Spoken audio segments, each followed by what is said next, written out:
uang ada, tapi kok kayak nggak tenang gitu loh, Gelisah Pak. gitu ya. Iya, itu yang saya kadang bertanya-tanya, ini kenapa sih gitu. Bagaimana kita berbisnis dengan Allah. Maksudnya berbisnis itu, kalau orang kan ada joint partner gitu kan, Pak. Nanti kamu berinvest, saya kasih sekian persen. Tapi kita bisnisnya sama Allah bagaimana, Bun, gitu.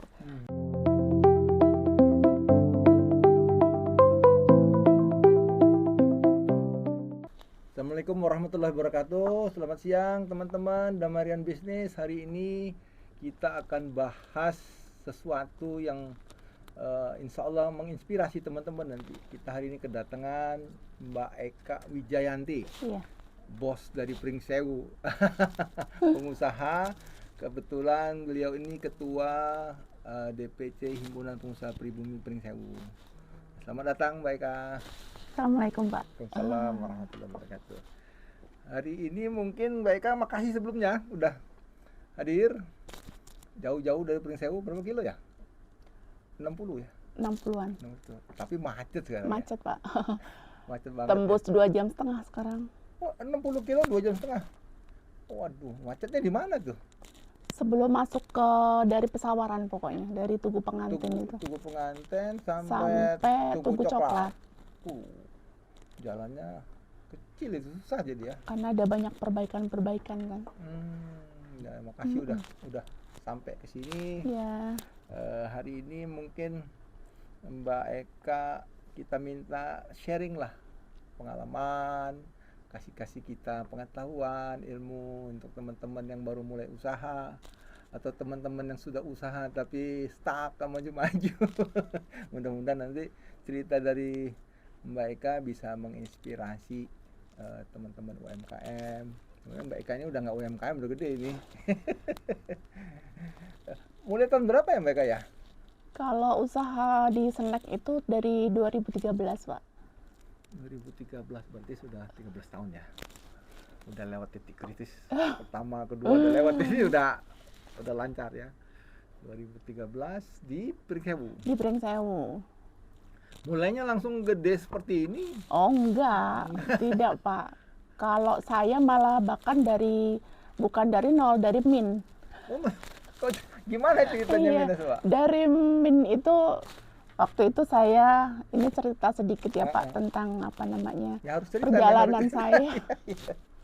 Jadi waktu itu saya dan suami itu hijrah ke Padang dari 2003. Mbak Eka tuh orang Asli Pringsewu. Menikah. Ya, menikah, kita diboyong lah karena suami usahanya di sana. Di Padang. Di Padang. Kota Padang ya? Iya, di Kota Padangnya. Dan itu kita rintis juga dari nol, tetapi Tuhan berkata lain. Bisnis apa waktu di sana, Mbak? Main proyek, Pak. Oh, proyek, ya. Jadi mungkin kasih sayangnya Tuhan kepada saya dan suami luar biasa. Kalau saya ada hikmahnya di situ sih, Pak. Iya. Berapa Gitu. tahun di Padang? 2003 sampai 2013. Lama juga. 10 tahun. Iya, jadi pas ada gempa besar itu kita masih stay di sana. Berarti udah pandai mengecil lah ya? Lain. Saya pernah di Padang 3 tahun, tapi tidak terlalu pintar lah bahasa Padang, ngerti. Oh, lumayan 10 tahun ya. Terus 10 tahun di sana? Lebih, Pak. Lebih. Lebih. Akhirnya Tuhan memberikan ujian kepada kami. Ya namanya main proyek kan, Cahaya. up and down-nya itu cepet. Betul. Gitu, apalagi waktu Cepet naik, tapi Iya. kalau masalah juga cepet turun ya. situasi waktu itu ada kejadian alam gempa itu, jadi semua kan kacau ekonomi. Gempa 2010. 2010. Oh, yang gede itu. Iya. Itu Saya kacau tuh dari situ. Saya 2006 sampai 2009. Berarti belum gempa Belum. yang hancur itu ya. Saya sempat ngalamin tuh Mbak yang 6,8 skala Richter. Cuman kan nggak banyak kerusakan. Ada yang retak-retak. 2010 tuh yang banyak korban ya. Kita memang secara perekonomian drop. Nah dari situ awal mulanya itu. Dipicu oleh gempa itu akhirnya bisnis juga terganggu ya. Iya. di situ. Terus banyak tagihan macet, pokoknya banyak persoalan lah gitu. Jadi Pusing. nggak pusing lagi Pak, karena kan Udah nggak pusing waktu lagi. itu di 2010 saya punya utang itu hampir 4 M. 2010, uang dulu ya, Iya, utang iya hutang, tanggungan kita yang harus di iya dibayar pas heeh, gempa itu. pas gempa itu. Jadi kita memang sudah posisinya itu di 2010 itu udah mulai seimbang gitu. Nah, puncak-puncaknya itu di 2012. Puncak-puncaknya sampai semua aset hilang, ditarik semuanya habis, benar-benar habis. Jadi Ujiannya luar biasa ya. iya di 2000 itu pas kejadian itu juga pas kedua orang tua saya dipanggil. Masya Allah. Jadi cuma jarak 3 bulan bapak sama ibu saya. Jadi bebannya tambah-tambah udah Iya, tambah usaha down, masalah, sedih downnya. pula ya. Downnya itu Orang tua di sini, di di Pringsewu. Brengseng. Mm-mm. Jadi 2010 problem, pindah balik lagi ke Pringsewu kapan? Kita kan banyak harus menyelesaikan kan Pak. Di sana kewajiban ya. Kewajiban itu sampai selesai. Di 2013 kita balik ke Pringsewu. Setelah gempa 2003, setelah 3 tahun masih banyak problem ya. Udah selesai satu-satu ya. Itu mungkin rencana Tuhan mah indah ya Pak ya. Kayak kita dikasih masalah tapi mungkin harus seperti ini loh gitu. Perjalanannya ya. Udah dibersihkan semua, memang mungkin itu nggak baik untuk kamu gitu. Jadi kita 2013 itu benar-benar bukan nol lagi Pak, min. Untuk makan aja kita maaf gitu, kita makan Indomie itu Masya Allah. satu keluarga. Dari kontraktor gede ya. Anak-anak masih kecil-kecil. Jadi beban mental saya dan suami itu luar biasa. Dari Tuhan memberikan yang di masa Punya sampai mobil, blek punya apa terus jatuh ya. gitu, sampai di kampung itu maaf gitu, kayak ada beban mental gitu. Balik ke untuk rumah yang kami. di Pringsewu itu, yang Iya. saya pernah datang itu. Iya, itu dulu nggak seperti itu Pak. Oke. Gitu. 2013 balik, kondisi minus gede, minus kecil, gede, Besar. bisa. Nggak main-main ya. Terus memulai usaha apa tuh Mbak waktu pulang kampung? Jadi waktu itu masih ditawari Pak itu. Masih ada orang yang percaya sama kita. Mau dikasih pinjam lagi? Iya, dari waktu itu ada dari salah satu supplier kita dari Jawa kan. Ayo buka lagi di Lampung gitu. Karena kita kan mainnya alat kesehatan, terus pendidikan itu kayak untuk dulu gitu kan ya? dana BOS kan masih kenceng kan Pak. Itu dulu masih sempat gitu. Saya bilang sama suami, pingin hidup tenang, sudahi saya bilang. Jadi akhirnya Jadi itu dulu supplier ya Mbak ya? iya, Supplier alat kesehatan gitu ya? iya, Ke proyek pemerintah alat tapi ya? peraga. Alat peraga. Dulu masih bagus dana BOS itu kan Pak. Jadi balik Pringsewu masih ditawari. Iya, masih ditawari dengan iming-iming ya. Tapi mereka udah nggak mau. Saya bilang saya pingin tenang, karena sekian tahun saya nggak tenang. Nggak tenangnya itu maaf gitu, uang ada tapi kok kayak nggak tenang gitu loh Gelisah Pak. gitu ya? Iya, itu yang saya kadang bertanya-tanya, ini kenapa sih gitu. Gitu. Dari situlah terus suami ya udah mau gimana nih kita gitu kan, ini udah ada anak, kita mau apa gitu. Jadi untuk menyambung kehidupan saya, untuk makan sehari-hari saya nggak ngeluh sedikit pun. Dari saya awal nikah sampai saya dikasih ujian itu saya nggak ngeluh ke kakak saya, karena saya bungsu Pak. Sebenarnya saya ngeluh juga clear gitu. Ditelan sendiri ya? Iya, saya nggak ada ngeluh. Jadi suami saya untuk mempertahankan kami hidup, kebetulan rumah saya disewa nih Pak untuk TK.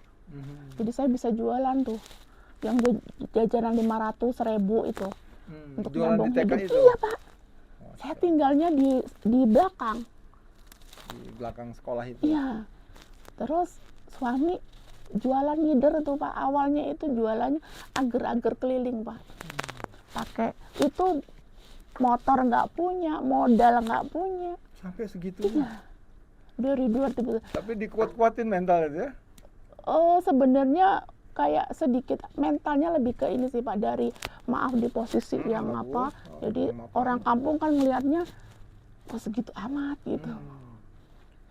Dalam banget gitu. Iya, dari jualan agar dari warung ke warung, jadi dapat uang, baru bisa untuk beli makan sampai segitunya. Tapi saya tenang. 2013, Iya. 14 lah ya. Tapi saya tenang Pak di situ. Dapat 30.000 sehari, 60.000 sehari itu kok kayak tenang banget. Tapi kok bisa makan, masih bisa nabung saya. Di situ Yang saya. paling penting ketenangannya itu ya Mbak ya. Itu. Jadi dalam situasi seperti itu, selain usaha keras, apa mungkin ada langkah spiritual atau apa yang Mbak lakukan sehingga dapat ketenangan itu? Iya, kalau saya ada sama suami saya tuh kan termasuk tenang orangnya Pak. Kalau untuk kalem ya. di sisi agama, karena saya kan mualaf, jadi banyak belajar lah sama beliau. Mungkin teguran yang kita posisinya pas di Padang itu teguran untuk kita. Jadi gimana kalau kita di awal mulai usaha baru ini, makanan ringan ini, kita masukkan Allah di situ. Jadi bagaimana kita berbisnis dengan Allah. Maksudnya berbisnis itu, kalau orang kan ada joint partner gitu kan Pak. Nanti kamu berinvest, saya kasih sekian persen. Tapi kita bisnisnya sama Allah bagaimana Bun gitu. Suami saya. Jadi dijelaskan sama suami, kita bisnis dengan Allah, yaitu bagian kita Bagian, sisihkan memang profit. dari itu 10% saya Pak. Bukan 2,5% ya? 10%. Nah dari situ memang kayak gimana ya Pak, kayak mimpi sih Pak. Saya selalu diberi kemudahan Setelah melakukan itu, sedekah 10% dari total profit. Iya, profit. Itu luar biasa. Kuncinya ketenangan itu di situ kali Mbak ya. Ada keberkahan ya dari rezeki yang kita dapat setelah kita sedekahkan 10% itu ya. Jadi kayak saya mimpi aja Pak. Kayak mimpi yang ini loh, kamu sudah kuat, ini loh hadiah untuk kamu. Kayak Tuhan tuh membisikkan itu kepada saya. Sejak kita melakukan sedekah 10% itu semuanya terasa lancar ya Mbak ya? Alhamdulillah. Dan ini nyata Pak. Wah, itu teman-teman yang usahanya kurang lancar ya. Sedekah 10% nih kayak Mbak Eka, mudah-mudahan nanti rezekinya lebih dilancarkan sama Allah. Amin. Oke. Uang sedekahnya dikasih kemana Pak? Ke masjid? Kita bagi-bagi Pak. Bagi-bagi Jadi ya? kata suami, karena saya kan ada guru juga Pak, guru. Karena saya mualaf kan masih dibimbing terus gitu. Kalau Mbak Eka mualaf setelah menikah atau sebelum menikah? Sebelum menikah Pak. Sebelum menikah udah masuk Islam dulu ya? Masih kuliah waktu itu. Dulu udah apa? Mualaf. Sorry. Katolik. Ya Allah, ya Allah. Jadi dapat petunjuk ya setelah melakukan sedekah 10%, petunjuk. Itu usahanya apa Mbak? Waktu sudah dikasih kelancaran? Ya itu di snack Pak. Masih snack ya? Masih snack. Dulu Tapi belum buat keripik sendiri belum? Belum. Dulu masih yang lain. Masih yang lain. Terus waktu itu potensi di lingkungan saya itu kan luar biasa pisang. Pisang. Jadi belum bisa laku tahun sekarang ya Pak. Iya. Dulu tuh tetangga nawarin gitu, coba sih Mbak dibikin gitu. Nah, snack yang Mbak buat waktu awal-awal apa? Itu ada 5 item. Mm-mm. Ada kacang telur. Oh. Awalnya itu kacang telur yang tusuk gigi segala macam itu. Oh, waktu awal. Siapa yang buat? Saya sendiri sama suami. Mereka buat, Iya. jual sendiri? Iya, jadi apa ya kira-kira gitu kan, yang modalnya sedikit gitu kan. Saya nggak punya modal besar, jadi saya ketemu nih sama apa namanya toko gitu. Bisa nggak pinjam dulu barang? Padahal nggak kenal itu Pak. Boleh Mbak, ambil aja gitu. Nanti kalau sudah dibikin, tapi saya kan tes pasar dulu Pak. Iya, kira-kira yang laku yang mana ya. Dan saya jual kemana tuh Mbak? ke apa namanya, ke grosir Pak. Oh, ke grosir. Kalau ke grosir itu kan sekali PO order Banyak. dan itu cash, nggak ada resiko kita. Oke. Waktu drop barang Iya. langsung dapat Jadi cash. dia Jadi ada order, modal ya. jadi dia order, saya ngambil pinjem nih barang apa untuk Ini stok Pak bahan. custom telur Mbak Eka bener goreng sendiri? Ya Pak, Serius? dari setelah subuh, sholat subuh sampai jam 1 malam. Buat? Ada karyawan? Enggak, Enggak, sendiri. sendiri sama suami. Oh, pantas tangguh banget. Ya. Sempat berapa tahun tuh? Oh, itu nggak lama Pak, nggak lama, cuma 6 bulan. Habis itu ya itu kok apa Nggak namanya, keripik. keripik. Saya kan duduk tuh di pasar, saya ranking nih Pak, Mm-mm. yang snack yang rame ini apa gitu. Kok saya Pasar lihat mana? Pringsewu? pasar Pringsewu Pak, pasar Pringsewu kan banyak Pak. Iya. Jadi saya duduk di situ nungguin sambil belanja tuh, tanya-tanya sama pedagang gitu. Oh, Jadi kayaknya riset pasarnya dilakuin ya? Iya. Tapi langsung Mm-mm. ngamatin sendiri. saya mikirnya yaitu pokoknya saya bikin store dapat uang gitu. Dari situ Pak, dari awalnya untuk keripik pisang itu sampai apa namanya bertambah terus. Ini keripik pisang Mbak Eka buat sendiri juga? Buat sendiri. Motong sendiri? Iya. Ngiris sendiri? Mm-mm. Goreng sendiri? Iya. Serius? Serius Pak, Masya Allah. itu 6 bulan. 6 bulan. Iya, karena saya nggak mau spekulasinya yang apa. Tapi kalau udah benar-benar pasar memang apa namanya cocok Cocok. dengan produk saya, baru gitu saya mikirnya gitu. Awal-awal berapa tandan tuh Mbak buat?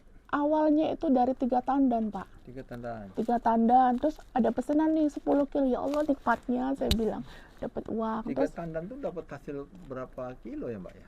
kalau 3 tandan Jadi itu sekitar bisa pisangnya jatuhnya 60-an kilo. 60 kilo. 60 kilo kalau untuk yang original bisa 25 kilo. 20 kilo.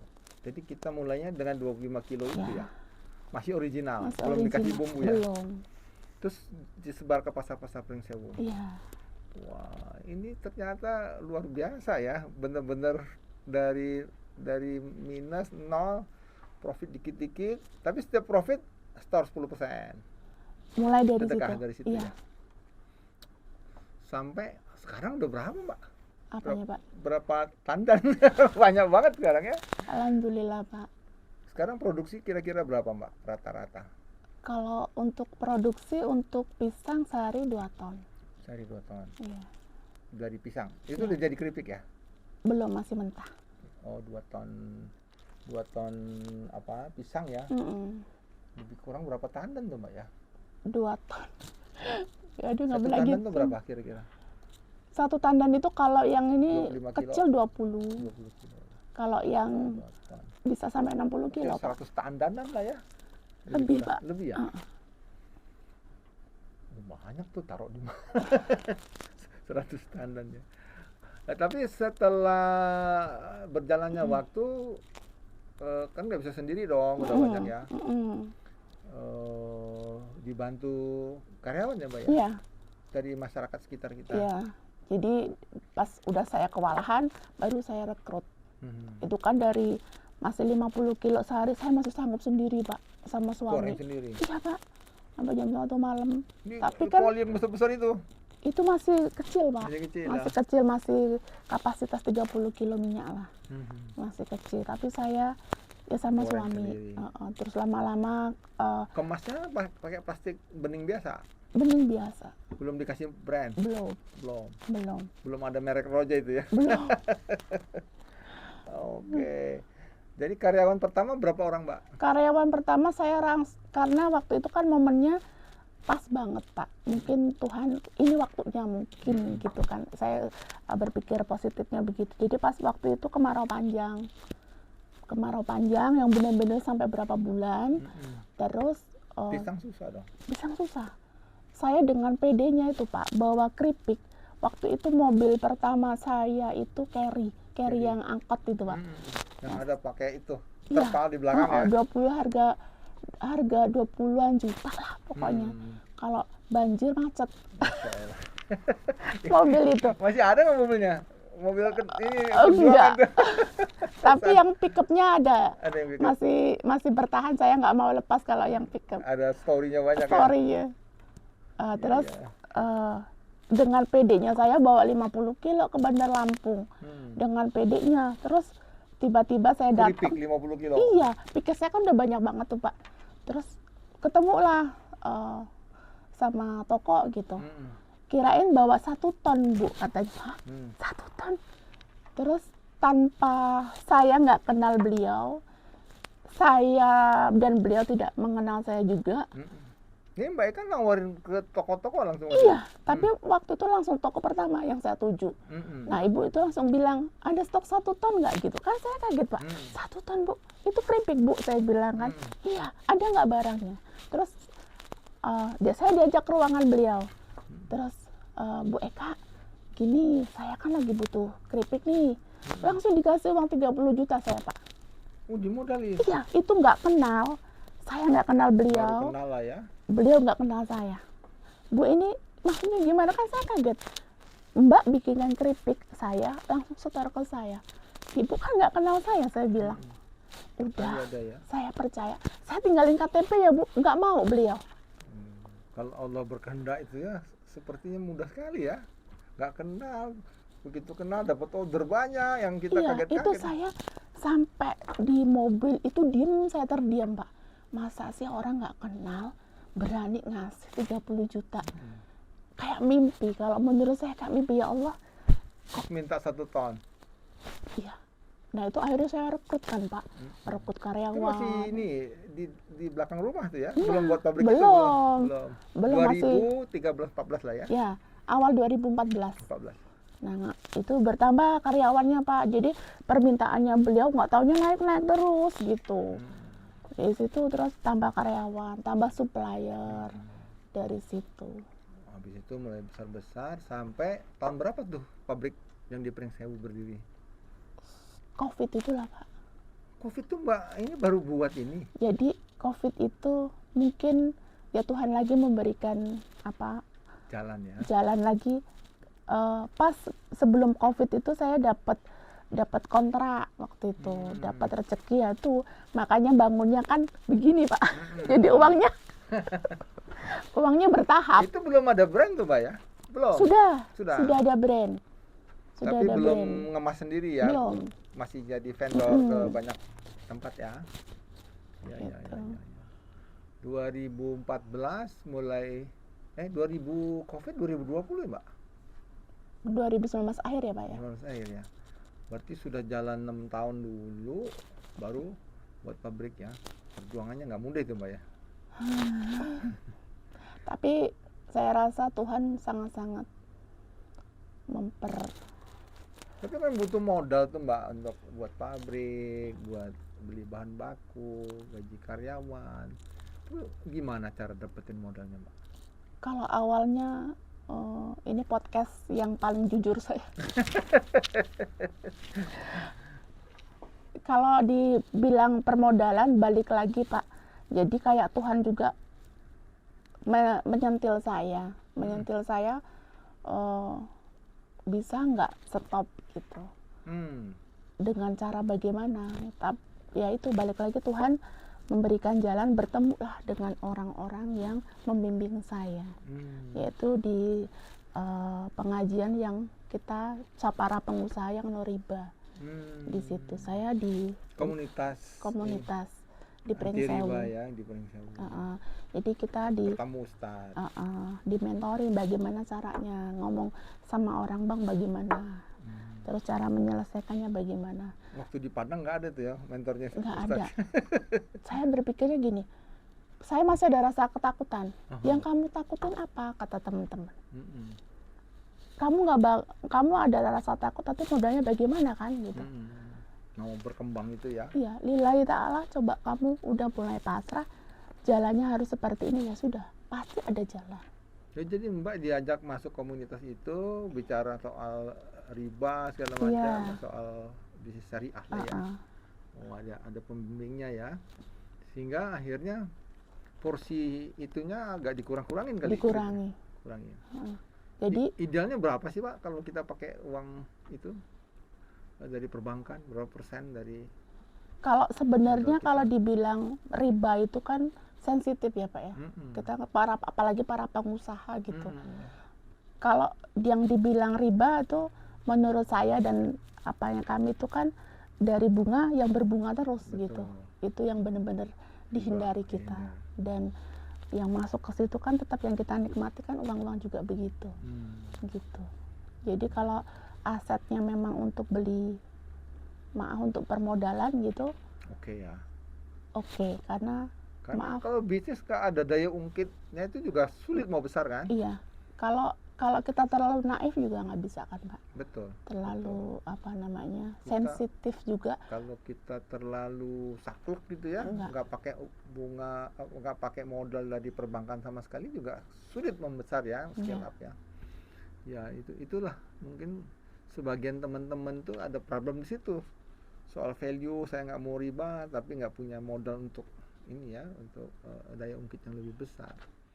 Nah mungkin nanti kita cerita ya Mbak di Iya. segmen kedua itu bagaimana setelah jalan sampai 2020 20, ya, 2020 udah scale up ya, udah punya pabrik ya.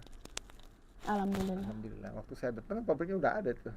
Akhir-akhir Covid ya Mbak ya. Iya, akhir Covid. 2020-an ya. 2020 21 ya. Mm-mm. Tapi masih masih suasana Covid lah ya. Iya. Oke, nanti kita cerita ya Mbak Iya. gimana. Ini penting buat UMKM karena kebanyakan UMKM itu nggak bisa scale up, nggak bisa naik kelas. Jadi skala bisnisnya segitu aja bertahun-tahun. Ini kan mereka 2013 mulai, 2019 sudah punya pabrik ya, sudah mulai bangun pabrik. Tahun yang di Lampung Timur tahun berapa tuh? Baru satu tahun ya, 2025 Iya. ya. baru 1 tahun. Berarti 2020, 2019, 6 tahun kemudian buat pabrik satu lagi di Lampung Timur sehingga skala bisnisnya bisa makin besar. Kemudian ada kopi juga ya. Nanti cerita ya Mbak. Iya. Nah, udah merambah ke kopi ini. Jadi bisnis Mbak Eka ini snack ya kebanyakannya, makanan ringan, keripik singkong, keripik pisang, Snack kita ada 40 item Pak. 40 item. Sebagian kita produksi sendiri ya. Sebagian iya, sebagian dari supplier di lain provinsi kita Oke. ambil. Ya, oke. Berarti 40 item tuh banyak itu. Tapi itu kategorinya snack ya. Iya, snack. Sekarang mulai ngerambah kopi ya. Iya. Oke Mbak, nanti kita lanjutin ya di segmen kedua.